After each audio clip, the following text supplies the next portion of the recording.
L'histoire de l'Empire du Mali 1. Les origines. L'Empire du Mali est né au début du XIIIe siècle, dans l'Afrique de l'Ouest, sur les rives du fleuve Niger et dans la région du Mandé. À cette époque, de petites cités-États vivaient sous l'influence de royaumes plus anciens comme le Ghana. Le Mali a émergé grâce à l'unification des peuples mandingues par un chef courageux et rusé, Sundiata Keita, connu sous le nom de le Lion du Mandé. Sundiata, malgré un début de vie difficile tout faible et incapable de marcher pendant ses premières années, tout réussit à unir les clans du Mandé.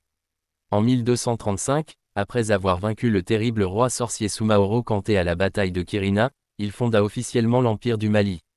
Cette victoire symbolisa le courage, la détermination et l'unité du peuple mandingue.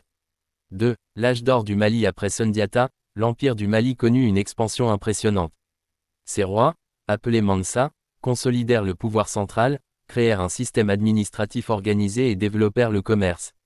Le plus célèbre de ces souverains fut Mansa Moussa, 1312 à 1337, souvent considéré comme l'homme le plus riche de l'histoire. Sous son règne, l'empire s'étendait sur des territoires équivalents à plusieurs pays modernes, Mali, Sénégal, Guinée, Burkina Faso, Niger et même une partie du Mali actuel. Mansa Moussa est surtout connu pour son pèlerinage à la Mecque en 1324. Il parcourut le désert du Sahara avec une caravane immense, transportant de l'or et des richesses, distribuant des cadeaux aux populations et aux sultans rencontrés. Ce voyage fit connaître l'Empire du Mali dans tout le monde arabe et en Europe. 3. La culture et l'économie. L'Empire du Mali était un centre culturel et intellectuel.